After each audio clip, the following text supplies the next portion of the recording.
మీ ఎలాంటి వ్యాపార ప్రకటనలకైనా వెంటనే మా ఛానల్ సంప్రదించండి. ప్రస్తుతం మనతో పాటు ప్రముఖ ఆధ్యాత్మికవేత్త వేదిక్ ఆస్ట్రాలజర్ గోనుగంట్ల సురేష్ బాబు గారు ఉన్నారు. గురుగారితో మాట్లాడదాం. నమస్కారం గురుగారు. మణికంఠ గారు నమస్కారం అండి.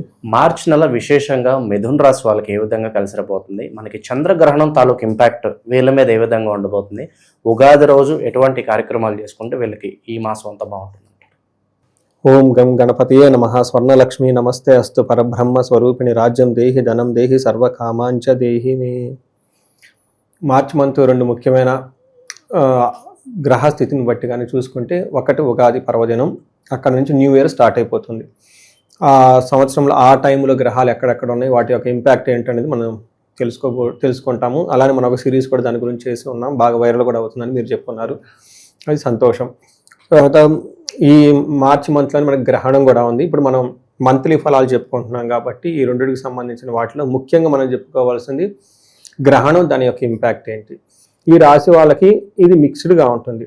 ఒకటి, వీళ్ళు మాట్లాడే మాట కొంచెం జాగ్రత్తగా మాట్లాడితే చక్కగా ఉంటుంది. రెండోది, వీళ్ళకి ఆధ్యాత్మిక చింతనతో పాటు బుద్ధి చాలా స్ట్రాంగ్గా ఉంటుంది. వీళ్ళకి చాలా చాలా చాలా స్ట్రాంగ్గా ఉంటుంది. చక్కగా వాక్పటుత్వం, బాగా మాట్లాడుతూ ఉంటారు, అనుకున్న పనులన్నీ చక్కగా చేసుకుంటూ ఉంటారు. ఈ గ్రహణం వీళ్ళకి అంతే తప్ప పెద్ద వీళ్ళకి ఇబ్బంది అయితే పెడుతుందనైతే నేనైతే ఎక్కడ అనుకోవటం లేదు. ఆ విధంగా కూడా ఎక్కడ రాసి కూడా లేదు వీళ్ళకి. అయితే వీళ్ళకి సహజంగా మన గ్రహాలు మారుతూ ఉంటాయి, వాటి యొక్క ఇంపాక్ట్ ఉంటుంది. ఈ గ్రహణం యొక్క ఇంపాక్ట్ ఒక 1 వీక్ 10 డేస్ ఉన్నా కానీ ఆ తర్వాత నార్మల్ అయిపోతుందని తెలుసుకోవచ్చు. ఈ రాశిలో ఉన్న నక్షత్రాలు మృగశిర 3-4 పాదాలు, ఆరుద్ర 1, 2, 3, 4 పాదాలు, పునర్వసు 1, 2, 3 పాదాలు అంతా మిథున రాశిలో ఉంటారు. పేరు బలం బట్టి మనం చూసుకుంటే వీళ్ళకి కా, కీ, కు, ఖం, జ్ఞ, ఛ, కే, కో, హ అన్న లెటర్స్ అంతా కూడా మనకి మిథున రాశిలో ఉంటారు. వీళ్ళకి 2 గ్రహాలు మారుతున్నాయండి. ఇప్పుడు మనం చెప్పుకున్న 2 ముఖ్యమైన పనులు, ఉగాది తర్వాత గ్రహణంతో పాటు ఇంకొక 2 గ్రహాలు కూడా మారుతున్నాయి ఆ టైం సందర్భంగా. ఒకటి, సూర్యుడు 15వ తారీఖు మారుతూ ఉన్నాడు. తర్వాత వీళ్ళకి శుక్రుడు 2వ తారీఖు నుంచి, మార్చి 2 నుంచి మారుతూ ఉండి వీళ్ళకి ఈ యొక్క 2 గ్రహాల యొక్క ఇంపాక్ట్ కూడా వీళ్ళ మీద ఉంటుంది. ఇందులో మనం ముఖ్యంగా తెలుసుకోవాల్సింది 9వ తారీఖు వరకు ఒక గ్రహణం యొక్క మనకి 15వ తారీఖు వరకు ఈ 12 డేస్ వీళ్ళకి తటస్థంగా న్యూట్రల్గా ఉంటుంది. కొంచెం జాగ్రత్తగా ఉంటే సరిపోతుంది. అక్కడ నుంచి వీళ్ళకి బాగా ప్రమోషన్స్ వచ్చే అవకాశం చాలా డైనమిక్గా ఉంటుందని చెప్పుకోవాలి.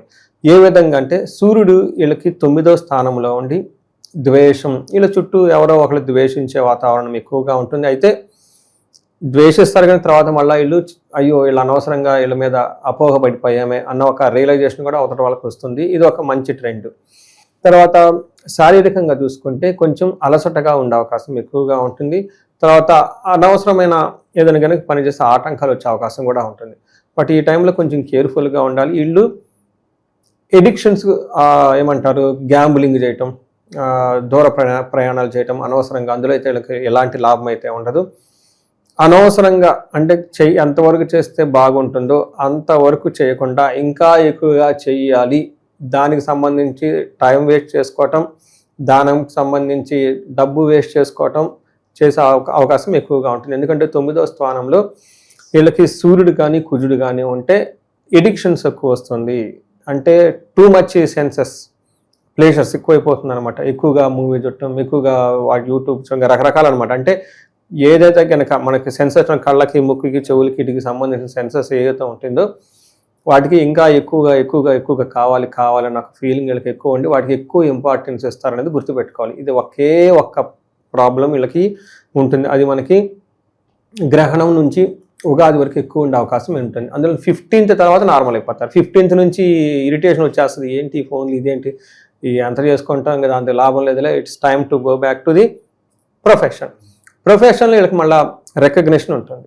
సూర్యుడు 10వ స్థానంలోకి ఎంటర్ అవ్వడంతో ఫాదర్కి సంబంధించిన వ్యవహారాల్లో, ఆధ్యాత్మిక సంబంధించిన వ్యవహారాల్లో, హెల్త్కి సంబంధించి వీళ్ళ యొక్క రాజకీయ నాయకులు కానివ్వండి, లేదంటే బ్యూరోక్రాట్స్ ఎవరైనా ఉన్నా, గవర్నమెంట్ అఫీషియల్స్ నుంచి సానుకూలమైన స్పందన రావటం, ప్రమోషన్స్ రావటం జరుగుతూ ఉంటుంది. ఎవరికైతే ప్రొఫెషనల్ అంత సరిగా లేదో ఒక బెస్ట్ టైం అయితే వీళ్ళు ఎంటర్ అయ్యారని గమనించుకోవాలి.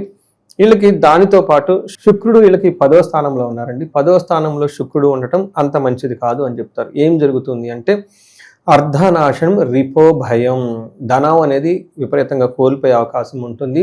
శత్రువుల ద్వారా భయం పడే అవకాశం కూడా ఉంటుంది.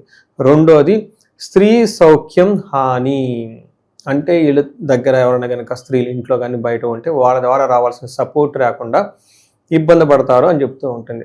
అయితే మరి స్త్రీలు అయితే ఏం చేయాలి? ఆపోజిట్, పురుషుల ద్వారా రావాల్సిన సపోర్ట్ రాకుండా ఇబ్బంది పడిపోతూ ఉంటారు. తద్వారా వీళ్ళకి మిత్రుల వల్ల ఉద్యోగంలో లాభం ఉన్నప్పటికీ కానీ అవమానం జరిగే అవకాశం ఎక్కువగా ఉంటుంది. వ్యవహారాల్లో అపజయానికి గురయ్యే అవకాశం ఉంటుందని గమనించాలి. ఇది అయితే ఒక హ్యాపీ న్యూస్ ఏంటంటే వీళ్ళకి కొత్తగా వెహికల్స్ కొనుక్కోవాలి అనుకున్న వాళ్ళకి చాలా బెస్ట్ టైం ఇది. ఉగాది పండగకి మంచిగా చక్కగా వెహికల్స్ కానివ్వండి, బంగారం కానీ ఇలా ఫిక్స్డ్గా ఉండే వస్తువులు కానీ, లేదంటే లగ్జరీకి అలంకారప్రాయంగా ఓకే అలంకారం కోసం మనం జ్యువెలరీ కానివ్వండి, కార్లు ఇలాంటి వాటి కనుక ప్లాన్ చేసుకుంటే చక్కగా వచ్చే అవకాశం చాలా ఎక్కువగా ఉంది ఈ టైంలో వాళ్ళకి. ఇది ఒక బెస్ట్ టైం అని మనం చెప్పుకోవచ్చు. ఓకే, ఇక ఈ రాశికి సంబంధించిన నక్షత్రాలు వాళ్ళకి ఈ నెల ఎలా ఉంటుంది? నక్షత్రాలు మృగశిర, ఆరుద్ర, పునర్వసు 3 నక్షత్రాలు ఇందులో ఉంటాయండి. ఇందులో మృగశిర నక్షత్రం వాళ్ళకి ఫస్ట్ బాగా హ్యాపీగా ఫీల్ అవ్వాల్సిందంటే ఈ మంత్ అంతా క్షేమంగా ఉంటారు. రెండోది, వీళ్ళకి ఎవరైనా కనుక ట్రాన్స్ఫర్స్ కావాలి, వేరే ప్లేస్లకు వెళ్ళాలి, ఇటు నుంచి ఇటు మూవ్ అవ్వాలి, షిఫ్ట్ అవ్వాలి అనుకున్న వాళ్ళకైతే బెస్ట్ టైము. రెండోది, దూర ప్రాంతాలకు వెళ్ళి కొంతకాలం అక్కడ ఉండే అవకాశం ఉంటుంది. మూడోది, హెల్త్ విషయంలో కొంచెం ఓవర్ హీట్ అవుతుంది. అందుకంటే వీళ్ళు అవుట్ ఆఫ్ ది బాక్స్ పనులు చేయాలని ట్రై చేస్తూ ఉంటారు. చక్కగా ఉదయాన్నే నిద్రలేసి ఆ రెగ్యులర్ దానికి కాకుండా ఇందాక చెప్పుకున్నాను చూసారా, ఈ ఎక్స్ట్రా కరికులర్ యాక్టివిటీస్కి ఎక్కువగా టైం స్పెండ్ చేసి హెల్త్ పాడు చేసుకునే అవకాశం ఉంటుంది. అందుకని ఈ టైంలో డిసిప్లైన్గా ఉండడం చాలా చాలా ఇంపార్టెంట్. వీళ్ళు అతిగా భయపడుతూ ఉంటారు. ఇది మాత్రం కొంచెం జాగ్రత్తగా దృష్టిలో పెట్టుకుంటే మిగతా అన్ని విషయాలకు బాగుందని చెప్పుకోవాలి. అలానే ఆరుద్ర నక్షత్రం వాళ్ళకి వస్త్రలాభం ఉంటుంది, చక్కగా క్షేమంగా ఉంటారు. హెల్త్ విషయంలో కొంచెం జాగ్రత్తగా ఉండాలి. వీళ్ళు కూడా అతిగా భయపడే అవకాశం ఎక్కువగా ఉంటుంది, అంటే ఓవర్గా భయపడే అవకాశం ఎక్కువ ఉంటుందని గమనించుకోవాలి. పునర్వసు నక్షత్రం వాళ్ళకి అగైన్ వస్త్రలాభం, చక్కగా మంచి బట్టలు వేసుకుంటూ ఉంటారు. పరవాసము, ఫారిన్ వెళ్ళాలి, లేదంటే ఇంకో చాట ఉండాలి, లేదంటే గుడులు ఇలాంటివి ఏదైనా కనుక తిరుగుతూ వెళ్ళాలనుకున్నా కానీ అవి కూడా తీర్థయాత్రలు చేయాలనుకుంటే అక్కడ కూడా బాగా కలిసి వచ్చే అవకాశం ఉంటుంది. వీళ్ళకి హెల్త్ కాంప్లికేషన్స్ కొంచెం జాగ్రత్తగా ఉండటంతో పాటు మనీ వ్యవహారంలో ఈ నక్షత్రం వాళ్ళు జాగ్రత్తగా ఉండాలి. వీళ్ళు కూడా అతిగా భయపడే అవకాశం ఉంటుంది ఈ నక్షత్రం వాళ్ళు. అయితే ఆరుద్ర నక్షత్రం వాళ్ళు శని యొక్క ప్రభావం చేత సుఖనాశనం, అంటే వీళ్ళు కోరుకున్న దానికి సంబంధించిన ఏదైనా కనుక్కుంటే ఇప్పుడు సమ్మర్ కదండి, ఏసీలు ఇవన్నీ ఎక్కువగా కంఫర్ట్ కావాలనుకుంటూ ఉంటారు. వీటికి సంబంధించిన వ్యవహారాల్లో వాళ్ళు ఎక్స్పెక్ట్ చేసిన విధంగా ఆ లగ్జరీ కంఫర్ట్ ఉండకుండా ఇబ్బంది పడే అవకాశం ఉంటుంది. తర్వాత పునర్వసు నక్షత్రం వాళ్ళు కొంచెం హార్ట్ పేషెంట్స్ ఎవరైనా ఉంటే జాగ్రత్తగా ఉండాలి, హెల్త్ని జాగ్రత్తగా పెట్టుకోవాలి. సూర్యుడు యొక్క ప్రభావం వీళ్ళ మీద పడుతూ ఉంటుంది. జనరల్గా చెస్ట్ రిలేటెడ్ ప్రాబ్లమ్స్ ఎక్కువ వస్తూ ఉంటాయి అని చెప్తూ ఉంటారు.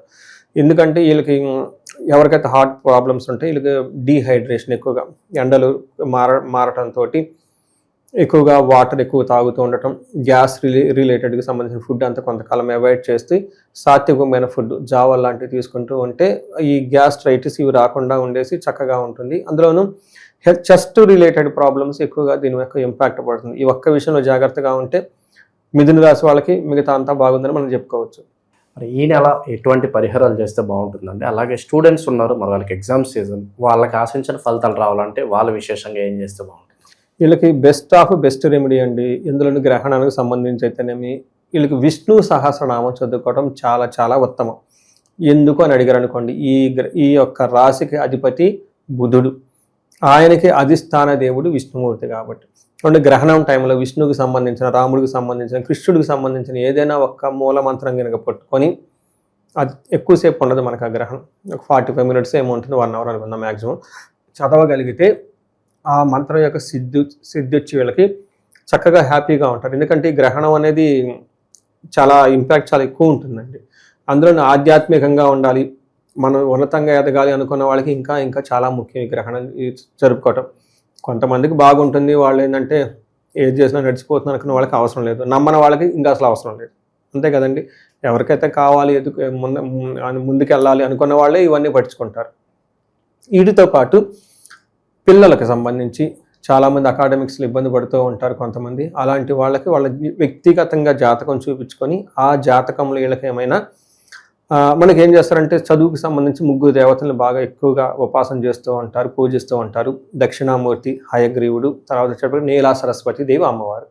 వాళ్ళ జాతకం చూస్తే లగ్నాన్ని బట్టి మనం చెప్పుకోవచ్చు ఎవరికి ఏ దేవుడిని కనుక పూజిస్తే చాలా త్వరగా సిద్ధి వస్తుంది అని. ఈ ప్రకారంగా ఒకసారి వాళ్ళు జాతకం చూపించుకొని దానికి ఆ పిల్లలు కనుక మనకి ఏమంటారు జపం చేయించుకొని హోమం చేయించుకోవటం తర్పణం చేయించుకోవటం ఇవి చేస్తూ ఉంటే చక్కగా వాళ్ళకి అకాడమిక్స్లో ఇంప్రూవ్మెంట్ వచ్చే అవకాశం ఉంటుంది. వీటితో పాటు ఇంకెవరికైనా వీళ్ళకి ఇండివిజువల్గా ఏదైనా కనుక ప్రాబ్లం ఫేస్ చేస్తుంటే ఒకసారి జాతకం చూపించుకొని పర్టికులర్గా ఏజ్ గ్రూప్ 35 to 45 కనుక ఉంటే లైఫ్లో మనం ఎక్కడో స్ట్రాక్ అయిపోయాము, ఆగిపోయాము, గ్రోత్ లేదు, అప్పటిదాకా బాగుంది అని ఒక ఫీలింగ్ కనుక వస్తుంటే ఒకసారి ఇండివిజువల్గా హారోస్కోప్ చూపించుకుంటే అందులో 2 రకాలు, ఒకటి శాపాలు ఏమైనా యాక్టివేట్ అయినాయా, లేదంటే ఆ గ్రహానికి ఏమైనా దోషాలు ఉన్నాయా అవి తెలుసుకొని ఆ జపాలు చేసుకొని తర్వాత ధన ప్రవాహానికి కుబేర పాశుపత అభిషేకం, స్వర్ణలక్ష్మి పాశుపత అభిషేకం, ఇంకా ఎవరికైనా ఏదైనా కనుక ప్రాబ్లం ఉంటే రియల్ ఎస్టేట్ కానివ్వండి లేదంటే అవన్నీ ఒకసారి చూపించుకొని ఇలా హారోస్కోప్ అనాలిసిస్ చేసుకొని పూజలు పరిహారాలు చేసుకుంటే వీళ్ళకి లైఫ్లో చక్కగా ముందుకెళ్ళే అవకాశం చాలా ఎక్కువ ఉంటుంది ఈ రాశి వాళ్ళకి. ఓవరాల్గా ఈ నెల వీళ్ళకి ఎలాంటి పరిస్థితులు ఎదురవుతాయో మంచి విశ్లేషణ అందించారు. ధన్యవాదాలు. ధన్యవాదాలు.